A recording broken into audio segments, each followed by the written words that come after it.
this is why we can't have nice things.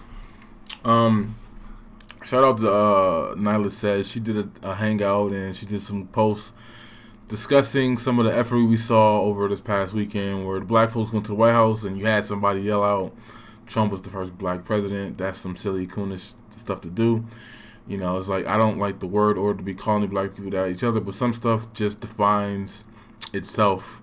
But I guess the point of that video she was doing was to like, yo, what's why it's hard for people to delineate between actual informed voters, people who aren't necessarily Trump supporters, but they've done their research and they support policy, and they're not going to support somebody just because, and how a lot of the people who are quote-unquote leaving the Democrat plantation, they're not really conservative or Republican. They just want to, you know, they run away from home and they want to pout and stand up, but they're not really principled in any ideology or anything like that. So they fold easily. They come on TV, have to defend positions.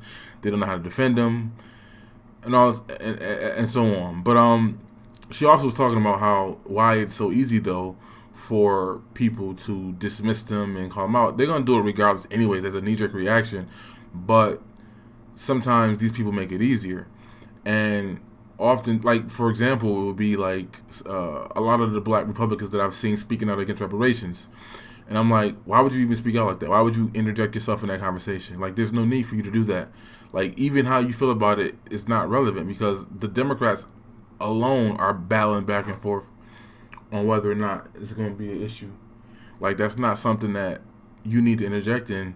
But that's just an example of like just be quiet. Like, don't put yourself into it. Don't go on TV and making videos and trying to, you know, egg it on. Like no, like you know that black people are fighting for that, and it's not a good look for you to go on TV and try to speak against it. But that's just an example. But sometimes like there are certain things that people get into battles with, and it's like there's no real political gain to doing it. And an example would be this segment that Tucker Carlson has did, trying to defend Mike Bloomberg's policy of stop and frisk. And this is an example of a conservative or Republican doing things that, yeah, it might help your base tough on crime, but it's just going to make black people who are surrogates that got to go on TV and talk about these things, got to tap dance, and just, you know, your so-called outreach to black folks who are interested in switching parties or voting differently for the first time is going to give them either, you know, they're going to be apprehensive about it, even though, right, the ironic thing is every single one of the Democrats running, except for Liz Warren, maybe, like she used to be a Republican, so, but offhand, we can't name the policies that she supported, but literally everyone that's running has some dirt in regards to the criminal justice system and black people. Mayor Pete has a situation with the first black top cop getting fired and an unarmed person getting shot there, and he didn't handle that well. For whatever reason, he's running for president instead of dealing with that issue. Amy Klobuchar had like a 16-year-old kid that has been in jail for a long ass time, and there was all types of evidence that pointed to him not doing it, and she didn't do anything when she was, you know, top cop. We know Kamala Harris had several issues with truancy and weed violations that she joked about. She's smoking herself, but she locked people up for doing the same thing. Her administration, that is. Obviously, Joe Biden wrote the 94 crime bill. He did the crack to weed disparities. And then your Uncle Creepy Joe, then Bernie Sanders, he signed the bill and voted for it twice. I mean, not signed it, but he voted for the bill twice, and whatever. So like they all have dirt on their hair in regards to criminal justice reform. But the ironic thing is like, yo, people like, yeah, but Trump said he supported it too, so blah blah blah. But I'm like, okay, he supported it, which I disagree with him when he did that. But all the Democrats, except for the woman, are literally attached to policies that have disproportionately affected black men. You go deal with that. That's your party. But yeah, but there's no value in defending this policy, especially when Trump deleted his tweet where he called Mini Mike a racist. That's like one, you know, okay, maybe we should fall back. Trump, when it came to Chicago, thought about or talked about implementing it, and he put that tweet out, and then someone in his administration reminded him like, yo, you supported that same policy, my guy, so you need to take that tweet down. He deleted it, and it was ruled unconstitutional. Like, that's the number one reason. Like, okay, it disproportionately affected black men. I don't need to say the other color. I'm not conditioned to do that. I'm not a Democrat. But in New York City, and like even Giuliani went on TV to kind of like break it down. He pretty much said like, yo, when I had the policy, it wasn't stop and frisk, it was stop, question, and frisk, and it was extra steps into his procedures. That's why they weren't. His was like 100,000 less interactions or overall, where Bloomberg increased it to like 6,000 interactions and like 300 stops in a day type of shit, and it was abused. And it did not justify the means. And Tucker Carlson says, well, it was a 12% of guns and drugs stuff fall that could have led to crime, blah, blah, blah. And that's where you get into this question about is liberty or patriotism or freedom for black people. And ironically, it's not. And when you hear conversations like this, and I'm reading the comment sections, there are some people in the comment sections who are saying, like, no, this is not worth violating our constitutional rights to save a few people. Either you believe in liberty and justice or you don't. And it's funny how you sometimes have to frame it that way for them to comprehend, because they don't see it that way when it comes to you. It's kind of like, I learned this too, it's like Matthew McConaughey in Mississippi Burning, when he had all the white people close their eyes and not see Samuel Jackson because they could not relate to him being a black man, even though he was defending himself or his daughter who was killed, and what they would do. But if they were looking at him as a black man, they could not see it. So he had the jury close their eyes. And that's sometimes how you got to relay policy to white folks. They don't get it until they see themselves in it, i.e. the opioid epidemic. I'm sounding like fucking Roland Martin right now. Epidemic. They don't get it until they see, until it starts to affect them. And so that's how you had to kind of relate to them. But like, there's no value in defending this policy. This is just going to make it harder for black surrogates to have to talk about this on TV. And then black folks who don't do their research and don't realize, damn, everyone the Democrats running that I might choose from, they all got some dirt in dealing with criminal justice reform or the justice system and black men. Most of them haven't done the research and don't know that. They might know about the 94 crime bill, but that's about it. They don't recognize that Bernie Sanders signed it twice. I mean, he voted for it twice. Actually, when it came to I think he was in the House, or he was in the Senate at the time. He had to vote for it twice when it passed. And then he justified it by saying, like, it got ARs out of here and they stopped it. It was a federal law, which is a waste of time and money, about spousal abuse, which at the state level is already a law. Why do we need to waste money making things federal crimes? I just don't get that. It doesn't stop people from committing a crime. It just gives them more time, and you waste more money making it a federal thing. But this is one of those examples, I guess, that Nyla was talking about, because you might have to have some surrogates. This segment was just him talking, but I totally understand that if the Trump surrogate has to come on and defend this, the Paris denier, and tap dance around this situation, it's going to make him look stupid, and the coon trains are going to come flying. And it's just not worth it. You got to pick your battles. Yes, this is going to help you with the base, but if you're trying to reach out and get more black voters, in particular black men, obviously, you're going to have a standstill. Just admit the facts. The case, the situation was ruled unconstitutional. Giuliani said, yo, the way that Mike Bloomberg did it was wrong. He exacerbated it by almost 600,000 encounters total. Only 12%, he said, but in reality, it was like 90-something percent, 80-something percent of the people who were harassed, their Fourth Amendment rights were violated on a day-to-day basis. Possibly some people were harassed to stop going to work, coming from work, going to the store, coming back. Like, that's no way to live. And we know that the situation is debatable. I'm not even arguing that the policy didn't work to an extent, because if you remember a few years ago, DJ Envy got roasted because he was at Jersey doing a performance at a nightclub, and of course he's in a Bugatti or something, and he put $100,000 for a jury, leaving the club at night by himself, and some Pookies and Ray Rays tried to rob him and kill him when he was trying to come back to New York City from Jersey. And for that experience for him is why he supported the policy. But he got clowned the next day, and everybody, Angela Yee and Charlamagne all got in his ass, and all the callers called in, and he bitched out and changed his mind about how he felt about the policy. And then they had a couple people come up. Then Hot 97, Ebro bitch ass was egging him on, and even though Ebro had actual callers call in, Pookies and Ray Rays admit, like, yo, yeah, it stopped us from carrying illegal firearms. And that's the funny thing, too, like that law in New York, the only person that we really know that got in trouble for it was Plexico. He got 2 years and shot himself in the foot. But a lot of times that 25 mandatory for an illegal gun in New York, it gets plead down and they get lesser charges anyways. No one actually goes to jail and does that time for the firearm. They actually usually admit to something else or they plead it all the way down. So it's like, even, it's weird, like some of these laws, it don't even matter because you play it down. You plead it down to something way less charges. But yeah, like that's just no reason to defend the policy. It's like, just admit the facts. Unconstitutional. Giuliani said that the way he did it and the way that Mike Bloomberg did it was different. Mike Bloomberg admitted that he was wrong, and he did it. He recognized that it was doing it too much. Of course, he only apologized before he became president.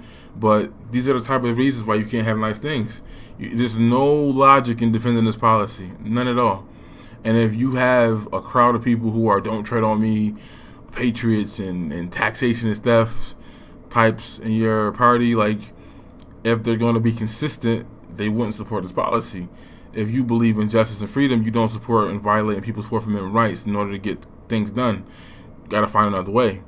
But again, what I was saying before is like, yeah, it worked because people were admitting that they weren't carrying. But what does that got to do to me when you're not a Pookie and Ray Ray and you're just a law-abiding citizen? Every day you going to work, some dickhead cops is harassing you because, you know, and that's the element that these people who are just pro-police don't want to acknowledge, that some people are just assholes. Racist or not, some people are just assholes and they pick with people.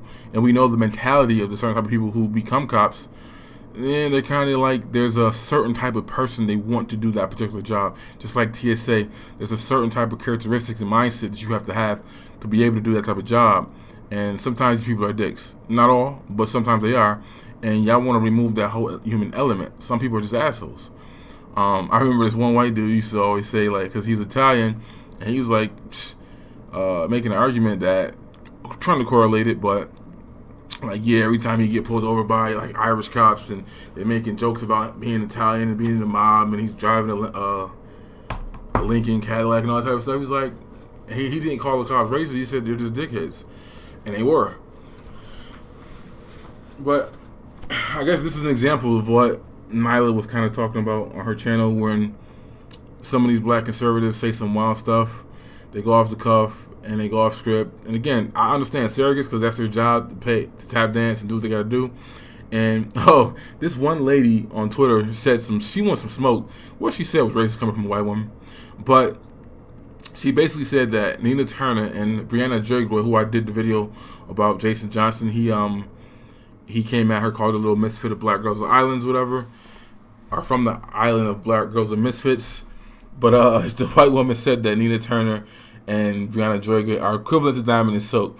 I got what she was saying, but I wouldn't say not quite, because Diamond and Silk are not political commentators. They don't talk policy. They're pure, we can call it coonery. That's what it is, man. But I get what she was trying to say. In essence, to Nina Turner and Breonna Taylor are going to go on TV and they're going to attack anybody who speaks out against Bernie, and they're going to, be sassy and come back and they're going to defend their boss because that's their job. But the white woman is getting a lot of smoke on Twitter. That's a whole different video, but it was hilarious. But the reality is, we don't hold the Democrat people who tap dance and coon the way we do the black Republicans. We give them a pass. We give the Angela Rye's and the Charlotte, Roland. I'll just do a separate video about this too, because it was funny. Roland exposed his damn self. But shit had me talking like him earlier. But that's just my video. Bloomberg apologized for stop-and-frisk only because he's running for president. Tucker Carlson is just making Trump surrogates' jobs a lot harder by defending the policy. It was racist. It was ruled unconstitutional. It is an infringement of the Fourth Amendment. You believe in liberty and justice, then you can't support stop and frisk and people just because the crime rate dropped a little bit. Like, you can't do that. Yet it worked at what price? At what cost? Like, I wouldn't want to live in a situation where every day I have to deal with that. I'm 6'4", 300 plus. I definitely would have been one that they would have been stopping and frisking. So no, I can't support a policy where I know I would be negatively impacted by it. You have to do it the right way and the proper way. And apparently, the way Giuliani was doing it was better than the way that Bloomberg was doing it, because there wasn't a lot less innocent people being stopped, where 90% of the people that were getting stopped under Bloomberg's leadership were innocent. That's why we can't have nice things. Conservatives arguing about points that don't make a difference and is not relevant, and it's damn sure not going to help with your black outreach. And it's going to make it easy for the liberals and people who ain't getting off the plantation to say, aha, he's defending stop and frisk, even though everybody and their mama not. Dude, Trump deleted the tweet. That's enough right there to say leave it alone. Giuliani went on TV and explained the why Bloomberg, the way he was doing it, was wrong.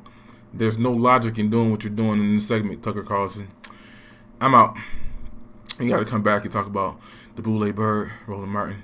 And I'm glad someone took a look at it and made a difference. Stop and frisk has caused frustration on the streets of Brownsville, Brooklyn, where Monday's court ruling was well received.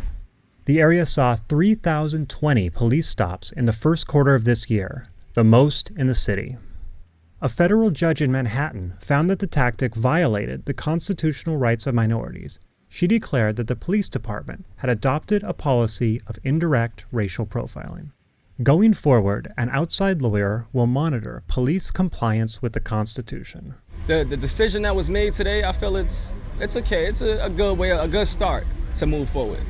For them to be monitored is like, yeah, it makes people feel much more safer, especially young guys my age. Yeah, I think it's definitely a good thing, definitely. Because I don't have to walk and look over my shoulder and worrying about, undercovers running up on me, jacking me up, harassing me. I could be coming from the store, minding my own business or getting off of work, and they just look at me, feel like, oh yeah, let's get this guy right here. Like, hey buddy, what's the problem, It's uncalled for. But even some people who say they've been innocent targets of stop and frisk see a need for a strong police presence in this particular part of Brooklyn. There are times, like 25-35% of the time, that when the cops stop people, they do have things on them, like guns, weed, or marijuana, or whatever. And that stuff is what brings the neighborhood down a lot of times, and it only gets worse if the cops don't do their job. If you stop me and frisk me, please explain to me why. Bishop Willie Billups believes that stop and frisk has helped make his community safer. He works with gang members in housing projects, as well as the police, to lessen tensions. Police work is very, very important in the neighborhood. If we didn't have that in the neighborhood, every drug dealer would be set up shop everywhere. We need it, but we need it done correctly. And we need people being treated with respect. That's, at the end of the day, that's what it's all about. An amicus brief in support of it when he's been called. We did it twice. And I did it, but I had some reluctance because he changed the program. The program that Bratton, Safer, and Carrick, they were the three who developed it, and I developed, it was a much more careful program. I guess the easiest way to describe it is, in 2001, the Justice Department, Eastern District of New York, wanted to bring suit against us for violating civil rights. I asked for a meeting with Janet Reno and Eric Holder, and I talked them out of it. Talked them out of bringing the suit because I showed them our statistics were perfect, that we were following not race, we were following complaints. In other words, why did we search 70% African-American males? We did it because 75% of our complaints were of African-American males who committed violent crimes. So who were we supposed to go look for? In other words, the African-American community was selecting for us who to go look for. And you showed them statistics at the Clinton Justice Department. You're saying that crime was coming down and that it was effective. The crime was coming down, and that we kept it carefully limited to about 95 to 100,000 because that's what we could manage. What I think they lost sight of, because they're not lawyers. Bloomberg took over and took it from 100,000 police officers? 600,000. So lost control of it, or? 600,000 stops, as opposed to 100,000 stops. You just can't make a stop, which is what it kind of became. We understood the law. The law is Terry versus United States. It says that if a police officer has reasonable suspicion that you're committing a crime. He sees a bulge. He sees something that looks like narcotics. He sees you maybe hit somebody. But doesn't see it quite exactly. He thinks he sees it. He's allowed to stop. Can't arrest you yet. Question you. In the process of the questioning, if he develops any more suspicion, he can frisk you in order to protect himself. So really, it should be described as stop, question, frisk. And you have to memorialize that. In other words, you have to write that out. And document. And when the day comes, well, how many bad ones did you have? If you have a lot of blank paper, yeah. And if you're doing 600,000, you can have a lot of blank paper. But he has come under fire now, Mayor Bloomberg, for comments on race where he suggested we were mostly in minority neighborhoods because that's where the crime was. But a moment ago, you were saying the high percentage was African-American Well, males. but So you're driven how do by... you balance that? You're driven... you should not put police officers in places where there's no crime. Otherwise, you're not going to have the police officers in the places where there are crime. My use of stop, question, and frisk was completely determined by CompStat. It was statistical. If there were 50 complaints against whites that day, then the police officers would go look for whites. And I say the statistical thing is stupid because if you go by statistics and you want to be fair, 53% of the time we should search women. Because they make up 53% of the population. So you just wanted to follow crime. White, black, wherever it was, you wanted to stamp out crime. And what I say was, it wasn't racist. They were being self-selected. Yeah. Most of the people that told us that the race of the suspected criminal was black were black people. Because it's about an 80% black on black crime. So that's where you were headed. Mayor Giuliani.